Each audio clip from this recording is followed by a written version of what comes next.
Okay so hello everyone, C programming के lecture 1 और इस प्लेलिस्ट की वीडियो 2 में आप सबका स्वागत है। तो आज इस वीडियो में हम थोड़ा सा सी का बेसिक्स और जानेंगे। पिछली वीडियो में मैंने ये वाला एक प्रोग्राम रन करा था, कुछ चीज़ें बताई थी सी के बारे में, और मैंने ये भी कहा था कि मैं और भी बहुत सारी चीज़ों पे बात करूंगा जैसे कंपाइलर है। और कल मैंने एक मतलब पिछली वीडियो में मेरे मुंह से एक टर्म निकली थी बी।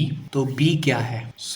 जो सी लैंग्वेज है उसका नाम सी एक्चुअल में इसीलिए है क्योंकि इसने बी लैंग्वेज को रिप्लेस करा था। अब बी लैंग्वेज जो है वो पुरानी प्रोग्रामिंग लैंग्वेज थी जिसको बेल स्लैब ने बनाया था, और बेल स्लैब कंपनी का जो इनिशियल है वो है बी, तो इसलिए उनकी लैंग्वेज का नाम था बी। और फिर ये लैंग्वेज जो थी ये उस लैंग्वेज को रिप्लेस कर रही थी, तो इसके सीक्वल होने की वजह से इसका नाम सी रखा गया। ओके, और सेकेंडली मैंने कंपाइलर पे भी बात की थी कि मैं आपको ये भी बताऊंगा कि कंपाइलर जीसीसी क्या है। तो जीसीसी है जीएनयू कंपाइलर कलेक्शन। तो ये कंपाइलर्स का कलेक्शन है, और यहाँ पे जो जीएनयू है वो स्टैंड करता है जीएनयू नॉट यूनिक्स। तो थोड़ी सी हिस्ट्री में मैं जा रहा हूँ, वैसे इसमें ऐसी कोई खास जरूरत है नहीं सबकी।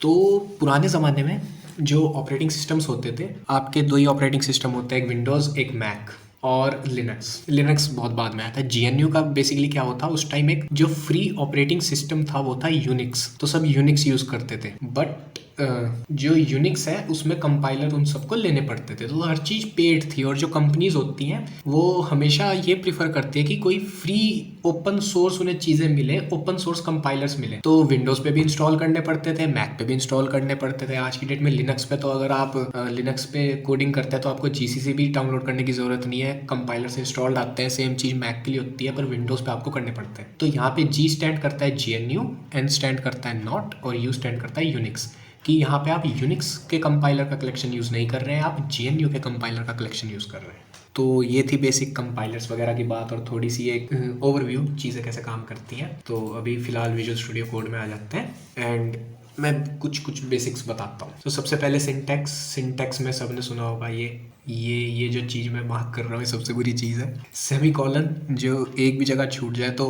1000 लाइन के कोड में फिर ढूंढना भारी हो जाता है कि भाई क्या छोड़ दिया है, और अक्सर लोग सेमीकोलन नहीं छोड़ते। तो जो सेमीकोलन है वो है टर्मिनेशन, यानी कि यहाँ पे ये जो लाइन है, ये जो मेरा प्रिंट एफ की लाइन है, इस पॉइंट पे आके टर्मिनेट हो जाती है। तो जैसे ही ये सेमीकोलन कंपाइलर रीड करेगा वो एकदम से नेक्स्ट लाइन में चला जाएगा। या फिर अगर इसके आगे आप कोई फंक्शन लिख दोगे, जैसे मैं फिर से अगर यहाँ पे प्रिंट एफ यूज करूंगा और इसमें मैं डाल दूंगा हाई, तो देखने के लिए जो मैंने चीजें डाली हैं ये लाइन नंबर 6 में ही है, बट एक्चुअलिटी ये नहीं है। ये वाली जो लाइन है यहाँ तक, इस वाले जो सेमीकोलन है ये वाला, इस वाले सेमीकोलन तक ये 6th लाइन है, यहाँ से ये इसको अगली ही लाइन कंसीडर करेगा। तो ये चीज़ वैसे भी रिकमेंडेड नहीं होती कि सेमीकोलन के बाद आगे से लिखो, आपको नेक्स्ट लाइन में ही डालना चाहिए। बट फिर भी मैंने आपको बता दिया, अगर आप इस चीज़ को यहाँ नीचे लिखने की बजाय यहाँ से भी लिखते हो तो कंपाइलर इसको एक अलग ही लाइन की तरह रीड करेगा। अब आते हैं मेन फंक्शन पे। तो जो मेन फंक्शन है वो आपका वही फंक्शन है जिसको एग्जीक्यूट किया जाता है। जो भी आप इस फंक्शन में लिख दोगे, यहाँ पे जो कुछ भी लिख दोगे वही चीज़ को ये एग्जीक्यूट करेगा सी। ये है प्री प्रोसेसर, इस सब के बारे में मैंने पिछली वीडियो में बता दिया था, हेडर फाइल्स वगैरह क्या होती हैं। तो अब जो सी के बेसिक्स है उनमें सबसे पहली जो चीज़ आती है वो आती है डेटा टाइप्स। तो डेटा टाइप्स क्या होते हैं? डेटा टाइप्स और वेरिएबल। तो मैंने पिछली बार एक प्रोग्राम भी लिखा था, मैं इसको मिटाता हूँ और यहाँ पे एक सिंपल सा प्रोग्राम लिख देता हूँ, int x इक्वल टू 9 और प्रिंट एफ %d कॉमा लगा के x एंड लाइन टर्मिनेशन। तो यहीं से बहुत सारे बेसिक्स आपको पता चल जाएंगे। यहाँ पे जो x है वो एक वेरिएबल है। अब मैथमेटिक्स में हम सब ने वेरिएबल्स ढूंढे हैं, x पता नहीं कितने लोगों ने कितना फाइंड किया होगा, कितनी चीज़ों का x। तो x वेरिएबल है। एक वेरिएबल क्या है? वेरिएबल सिंपली एक कंटेनर है आपकी मेमोरी में। आप जो कुछ भी यहाँ लिखते हो जाके सारा का सारा आपका रैम में स्टोर होता है। तो रैम में एक x नाम की एक जगह बन चुकी है, कोई मेमोरी एड्रेस है जिसको आप x से डिनोट कर रहे हो, उसको एक इंटीजर डेटा टाइप जितनी वैल्यू एलोकेट हो गई है। अब इंटीजर क्या है? इंटीजर एक डेटा टाइप है कि जो हमारा x ये वेरिएबल है, ये जो कंटेनर है जो चीज़ को स्टोर कर रहा है, ये किस टाइप के डेटा को स्टोर कर रहा है। अब यहाँ पे 9 देख सकते हो, एक इंटीजर है। तो यहाँ पे डेटा टाइप में हमने इंटीजर रखा है, बिकॉज इंटीजर को आप इंटीजर में ही स्टोर कराओगे, किसी और चीज़ में स्टोर नहीं कराओगे। फ़ायदा भी नहीं है, उससे मेमोरी खपती है और कुछ नहीं होता है। तो ये डेटा टाइप्स है। सी में बहुत सारे डेटा टाइप्स होते हैं, पर जो मेनली होते हैं, जो बेसिक हम एक वो कैटेगराइज करते हैं, वो 3 तरीके की होती है: प्राइमरी, डिराइव्ड, यूज़र डिफाइंड। अब प्राइमरी क्या है? 11th में फिजिक्स में जिसके पास फिजिक्स होगी उसने पढ़ी होगी। प्राइमरी जो फंडामेंटल क्वांटिटीज़ होती है, फिर एक डिराइव्ड क्वांटिटीज़ होती है। जैसे लेंथ की मीटर फंडामेंटल है, फिर एरिया उसको डिराइव किया जाता है मीटर इंटू मीटर में, मीटर स्क्वायर्ड। तो ये डिराइव करना होता है फंडामेंटल बेसिक्स से। तो जो प्राइमरी डेटा टाइप्स है वही हमारे बेसिक फंडामेंटल डेटा टाइप्स हैं। इसमें आते हैं आपके integer, character, floating point. Double को फ्लोटिंग पॉइंट में ही कंसीडर किया जाता है, बट सिंस यहाँ चार्ट में तो डबल भी आप लिख सकते हैं, डबल और वॉइड। इंटीजर जो होता है वो इंटीजर वैल्यू को स्टोर करता है। कैरेक्टर जो है आपका एक कैरेक्टर को स्टोर करता है। फ्लोटिंग पॉइंट आपका फ्रैक्शंस को स्टोर करता है। जो फ्लोटिंग पॉइंट है वो वहाँ यूज़ करोगे आप जहाँ आपको किसी डेटा का फ्रैक्शनल पार्ट चाहिए होगा। सेम काम डबल करता है। और वॉइड का मतलब होता है नल, कि इस डेटा टाइप में किसी भी तरीके का डेटा नहीं स्टोर है। ये एक जेनेरिक डेटा टाइप है, इसमें आप कुछ भी स्टोर करा सकते हो, बट वो नल कैरेक्टर माना जाएगा। नल कैरेक्टर नहीं, बेसिकली नल माना जाएगा। तो कहने का मतलब क्या है? सी यहाँ पे इंटीजर x इक्वल टू 9 मैंने रखा है, तो इंटीजर डेटा टाइप है। तो यहाँ पे जब आप इसको रन करोगे सेव करके, तो आपको जो आउटपुट मिलेगा उसमें 9 प्रिंट होके आ जाना चाहिए। तो सी यहाँ पे मुझे आउटपुट में 9 आ गया है। ठीक है, अब मैंने कहा इंटीजर को स्टोर करता है, और जो फ्लोट है वो आपका एक फ्रैक्शनल वैल्यू को स्टोर करता है। तो क्या होगा अगर आप अपने इंटीजर में एक फ्रैक्शनल वैल्यू को स्टोर करो? जैसे 9.5 एक फ्रैक्शनल वैल्यू है, ठीक है, ये इसका फ्रैक्शनल पार्ट है। वैल्यू का आपको पता है, पॉइंट के बाद जितना भी पार्ट होता है किसी भी वैल्यू में, वो उसका फ्रैक्शनल पार्ट होता है। तो जो इंटीजर है वो सिर्फ इंटीजर स्टोर कर सकता है, फ्रैक्शनल पार्ट स्टोर नहीं कर सकता है। तो जब इसको आप रन करोगे तो फिर से आपको आउटपुट 9 मिलेगा, क्योंकि इसने इसका फ्रैक्शनल पार्ट जो है 0.5 उसको छोड़ दिया है। इसी चीज़ को फिक्स करने के लिए हम यहाँ पे फ्लोट यूज़ करते हैं। अगर मैं एक फ्लोट नाम का वेरिएबल बनाता हूँ जिसका मैं नाम सी रखता हूँ, और इसमें वैल्यू 9.5 डालता हूँ। अब यहाँ पे एक चीज़ है, कुछ लोग समझ भी गए होंगे, बट मैं बाद में बताऊँगा उसे भी। तो यहाँ पे मैंने खाली से एक्स को ही प्रिंट करा हुआ है। यहाँ पे अभी मुझे फ्लोट को प्रिंट करना चाहिए, तो अब इसको सेव करके रन करते हैं। तो सी यहाँ पे वैल्यू आ गई 9.5000000। ये इसीलिए हुआ है क्योंकि जो फ्लोट डेटा टाइप है या फ्लोटिंग वैल्यू है, ये पॉइंट के बाद 6 प्लेसेस तक की डेसिमल वैल्यू होती है उसको स्टोर करता है। अगर यहाँ पे आप डबल यूज़ करोगे तो वो थोड़ी सी और ज़्यादा प्रिसीजन रखता है पॉइंट के बाद, बट बेसिकली हम लोग पॉइंट के बाद 2 से 3 डिजिट से ज़्यादा यूज़ नहीं करते हैं, तो उसका भी मैं आपको बताऊँगा कैसे होता है। बट फिलहाल के लिए ये फ्लोट है। इसके अलावा हमारे पास एक होता है कैरेक्टर आपका कोई भी एक सिंगल कैरेक्टर स्टोर करता है, जिसको आपको सिंगल इन्वर्टेड कोमास में रखना होता है। जैसे कि मैं यहाँ पे ए को स्टोर करा देता हूँ, और इसके बाद मैं जब यहाँ पे इस कैरेक्टर को प्रिंट कराऊंगा, मैंने सेव नहीं किया है यहाँ पे, इसको सेव करके रन करता हूँ, तो यहाँ पे ए प्रिंट हो गया है। तो कैरेक्टर आपका कोई भी एक सिंगल कैरेक्टर को स्टोर कर सकता है। उसके लिए आपको यहाँ पे एक सिंगल इन्वर्टेड कोमा में इसको स्टोर कराना है। बस यही यहाँ पे एक वो बात है कि आप फ्लोटिंग पॉइंट में या फिर इंटीजर्स में आपको ये इन्वर्टेड कोमा लगाने की ज़रूरत नहीं पड़ती है। ये सिर्फ और सिर्फ कैरेक्टर के लिए है। अब मैंने कहा था फ्लोटिंग पॉइंट में एक चीज़ है जो मैं आपको बताऊंगा। सी जो फ्लोटिंग पॉइंट नंबर है, जब आप उसको लिख देते हो तो उसके बाद आपको एक एफ कैरेक्टर डालना ही पड़ेगा, फिर चाहे वो एक स्मॉल एफ हो या कैपिटल एफ हो। जब तक आप यहाँ पे f नहीं डालोगे तब तक ये वैल्यू जो है वो डबल में कंसीडर की जाएगी। डबल का काम भी सेम है, वो भी आपका फ्रैक्शनल वैल्यू को भी स्टोर करता है और इंटीजर पार्ट को भी स्टोर करता है।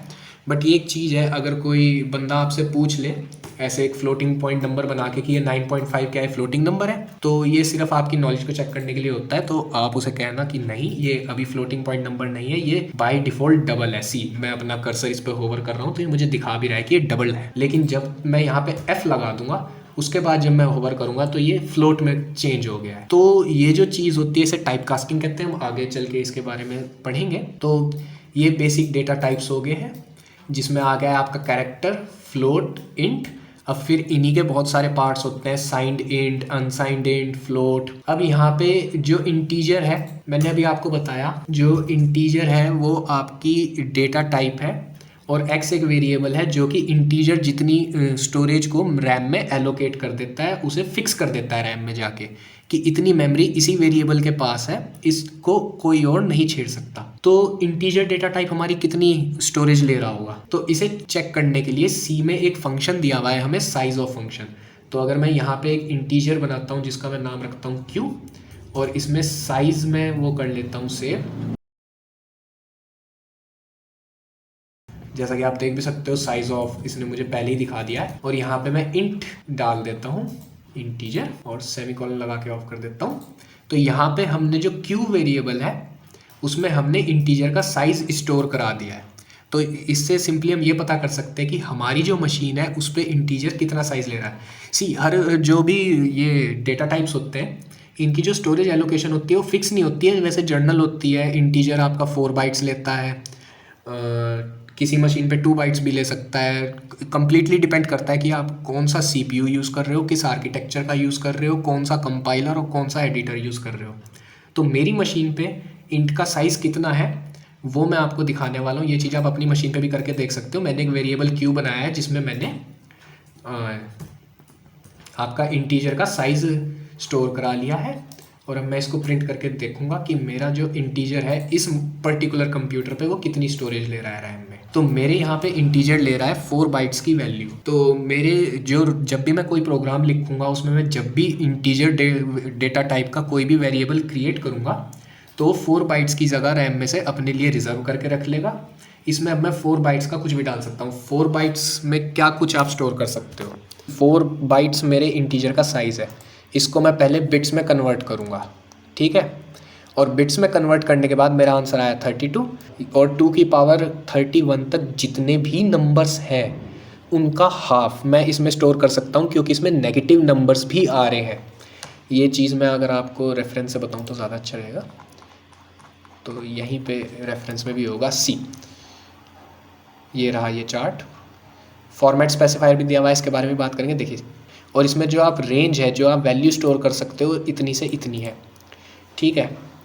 अब इसे निकालने का मैंने आपको फॉर्मूला बता दिया है। 2 टू द पावर जितनी भी बिट्स आती है -1 और उसका हाफ, और उसका हाफ करने के बाद जो नंबर आएगा उसमें एक ज़्यादा आपको नेगेटिव की तरफ रखना है, क्योंकि 0 भी बाय डिफ़ॉल्ट पॉजिटिव में ही काउंट होता है और 0 को आप पॉजिटिव में काउंट करोगे, इसलिए ऊपर की साइड में 48 है और नीचे की साइड में 47 है। और ये सब चीज़ें याद करने की ज़रूरत बिल्कुल भी नहीं है कि कौन सा वेरिएबल कितनी स्टोरेज ले रहा है या उसमें क्या रेंज है। रेंज का मैंने आपको फॉर्मूला बता दिया है, 2 की पावर जितनी भी बिट्स है -1 और उसे डिवाइड बाय 2 कर दो। अगर अनसाइंड या साइंड यूज़ नहीं कर रहे हो, खाली डेटा टाइप की बात कर रहे हो तो।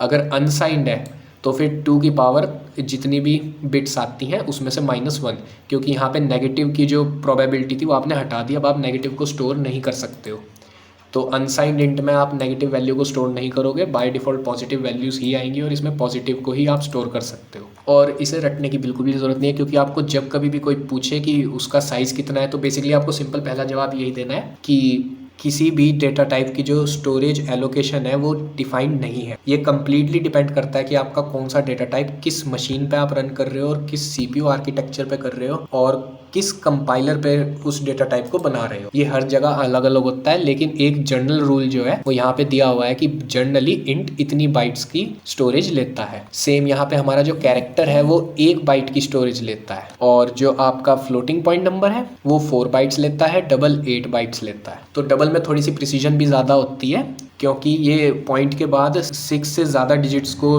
डिस्प्ले करता है, तो पॉइंट के बाद जितनी ज़्यादा डिजिट्स आती है फ्रैक्शनल में उतनी ही ज़्यादा उसकी एक्यूरेसी होती है, तो डबल फ्लोटिंग पॉइंट से ज़्यादा एक्यूरेट होता है। इसके बाद हम डिराइव्ड डेटा टाइप्स में आते हैं हमारे एरेज, जो सबसे मेन चीज़ है। मतलब जो डिराइव्ड डेटा टाइप्स में आप जो सबसे इंपॉर्टेंट चीज़ पढ़ोगे वो होगी एरे, पॉइंटर। ये दोनों सबसे ज़्यादा मेन है। और इसके बाद एक तीसरी जो क्लास होती है वो होती है यूज़र डिफाइंड।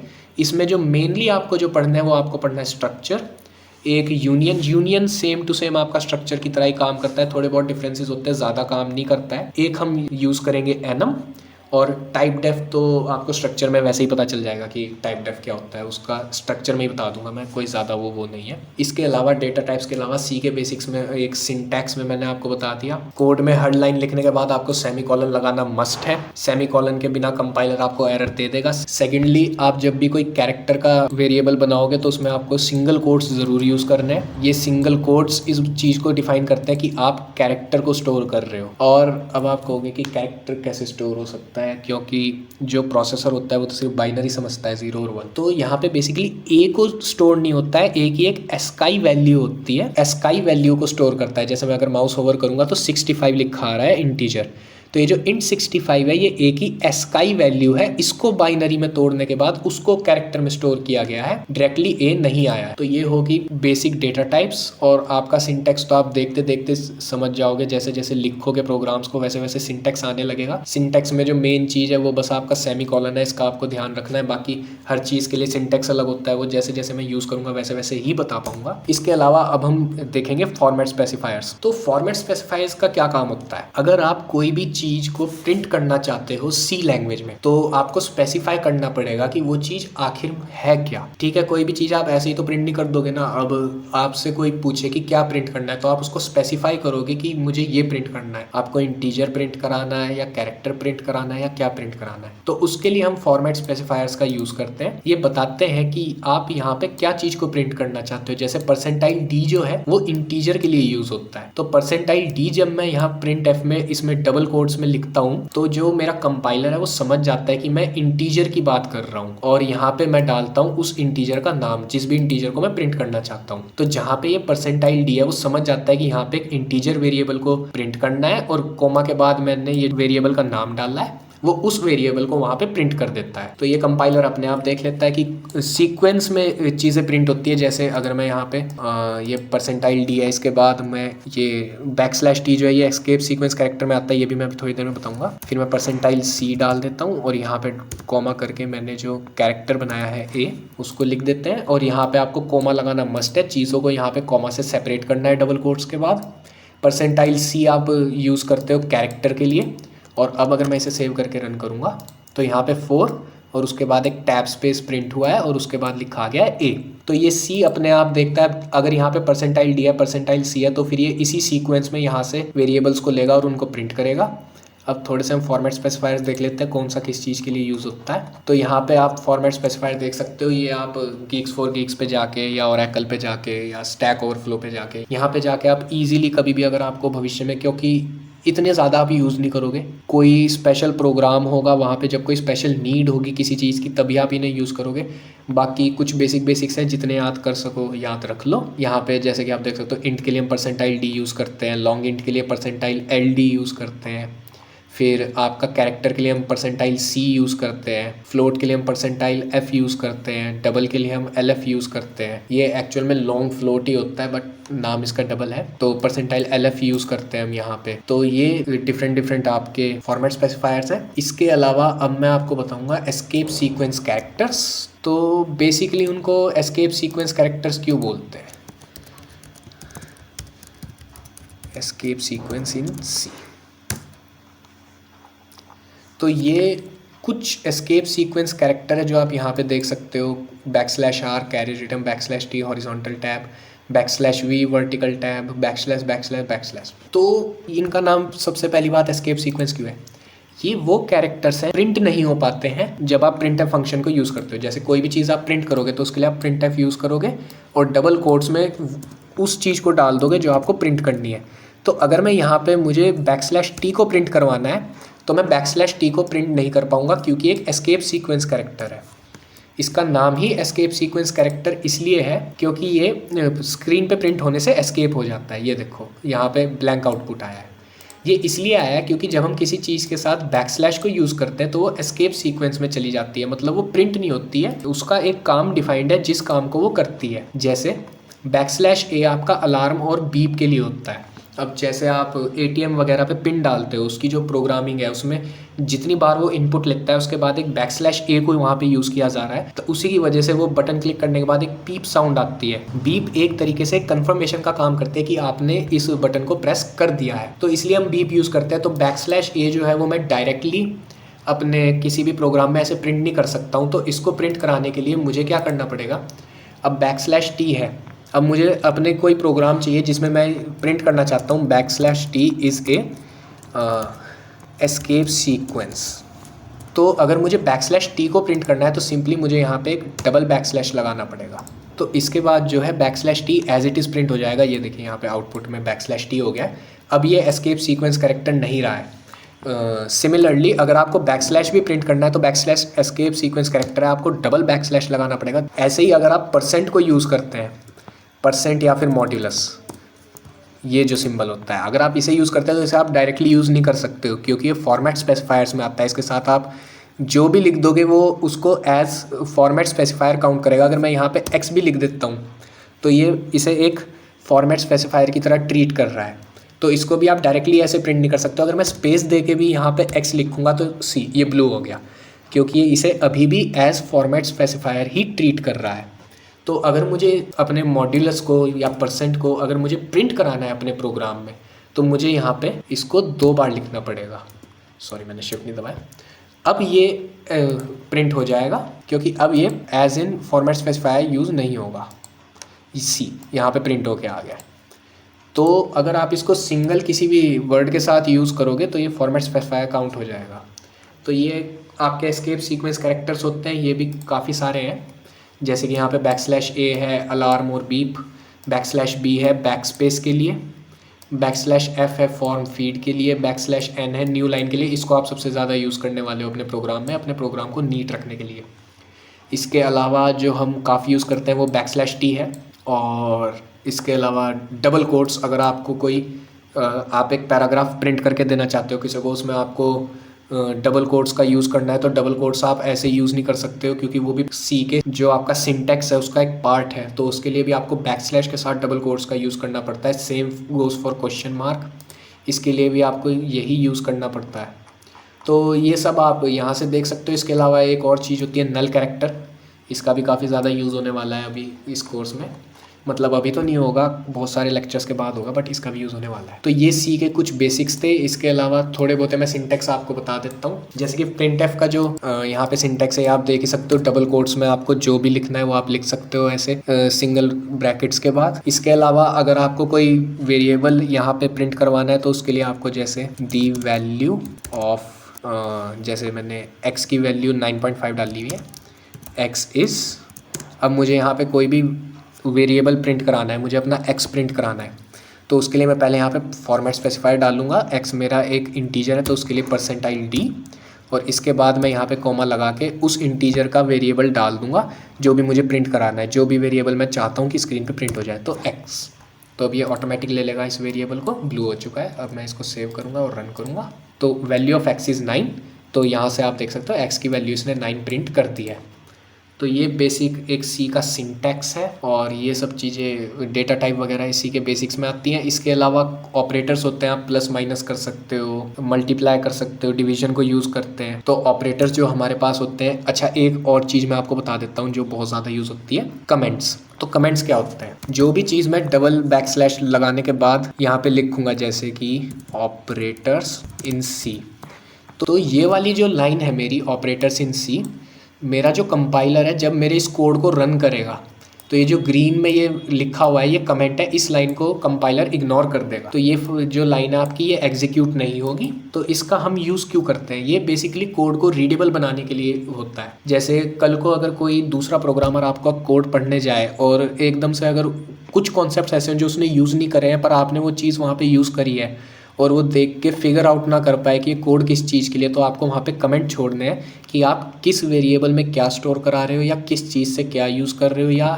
जो भी बेसिकली आपका जो कोड का लॉजिक है उसको आप वहाँ पे डाल के छोड़ देते हो, ताकि इन फ्यूचर अगर एक बार को आप ही दोबारा उस कोड को पढ़ने आओ कई सालों बाद तो वो चीज़ वहाँ पे लिखी रहे, जिसकी वजह से आपको पता चल जाए कि आप जो यहाँ पे करना चाह रहे हो आखिर है क्या। तो ये कमेंट्स का यूज़ होता है। कमेंट्स को लिखने के 2 तरीके हैं, एक / के बाद आप जो भी लिख दोगे वो भी कमेंट में माना जाता है। एक और तरीका होता है, वो तरीका होता है /*, और यहाँ पे विजुअल स्टूडियो कोड ने ऑटोमेटिकली मेरा ये कंप्लीट कर दिया, मैंने एक बार ही / और स्टार दबाया। तो ये जो होता है ये मल्टी लाइन कमेंट होता है। इसमें आप जो भी डाल लोगे उसके बाद एंटर मारोगे, फिर जो भी डाल लोगे एंटर मारोगे, फिर जो भी डाल लोगे एंटर मारोगे। तो तो ये मल्टी लाइन कमेंट है, ये इन सारी की सारी लाइन को, लाइन 14 से 17 सबको कमेंट में काउंट कर रहा है। लेकिन डबल बैक स्लैश के साथ ये नहीं है, यहाँ जो डालोगे वो कमेंट है, लेकिन नेक्स्ट लाइन में जो भी डाल दोगे इसको कंपाइलर रीड करेगा। तो ये सिंगल लाइनर कमेंट है जो भी आप डबल बैक स्लैश के बाद यूज़ करते हो। तो ये था सी का बेसिक सिंटैक्स और जो बहुत ही ज़्यादा बेसिक्स है। इसके बाद जो हम अगले लेक्चर में बात करेंगे उसमें मैं आपको ऑपरेटर्स बताऊंगा, और ऑपरेटर्स के बाद फिर हम जंप कर जाएंगे एडवांस टॉपिक्स पर। फिर मैं आपको कुछ प्रोग्राम्स लिख के बताऊंगा, कुछ क्वेश्चंस भी दूंगा, और जो मेरे प्रोग्राम्स हैं मुझे नहीं लगता शायद वो यूट्यूब पे अभी तक किसी ने भी कराए हैं सी लैंग्वेज में। मेरा बेसिक जो ज़्यादा फोकस होगा वो क्वेश्चंस पे होगा। फिलहाल आप ये सारे डेटा टाइप्स और इनके फॉर्मेट स्पेसिफायर्स जितने आप याद रख सको, जो मेन है, जैसे कि कैरेक्टर मेन है, फ्लोट मेन है, डबल मेन है, इंटीजर मेन है, इनकी आप स्टोरेज कितनी स्टोरेज ये लेते हैं और फॉर्मेट स्पेसिफायर्स को याद कर लेना। इसके अलावा वेरिएबल की नेमिंग की भी बात, चलो अभी इसी वीडियो में ही वेरिएबल के नेमिंग की भी बात कर लेते हैं। वेरिएबल जो है उसमें आप नंबर्स यूज़ कर सकते हो, कैरेक्टर्स यूज़ कर सकते हो, इन सब के अलावा एक स्पेशल कैरेक्टर अंडरस्कोर यूज़ कर सकते हो। इसके अलावा आप नेमिंग में और कुछ यूज़ नहीं कर सकते हो वेरिएबल की। और वेरिएबल का जो नाम है वो किसी नंबर से शुरू नहीं होना चाहिए। 1n किसी वेरिएबल का नाम नहीं हो सकता, इसने रेड कर दिया है, लेकिन n1 एक वेरिएबल का नाम हो सकता है।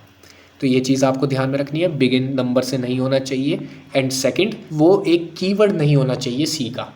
अब सी में कुछ वर्ड्स रिजर्व है, जैसे मेन आपका एक रिजर्व्ड कीवर्ड है, इंक्लूड आपका एक रिजर्व्ड कीवर्ड है, इंटीजर आपका एक कीवर्ड है, यहाँ पे फ्लोट आपका एक कीवर्ड है। तो ये कीवर्ड्स जो है ये कुछ स्पेसिफिक चीज़ों को दिए हुए हैं जिन्हें आप एज वेरिएबल या किसी और तरीके से आप इनको यूज़ नहीं कर सकते हो। ये डिफाइंड है पहले से, ये किस पर्पज़ के लिए यूज़ होंगे। और अगर आप गूगल पे जाके लिखोगे भी कीवर्ड्स इन सी तो 32 कीवर्ड्स हैं, यहाँ पे इनकी लिस्ट भी दी हुई है।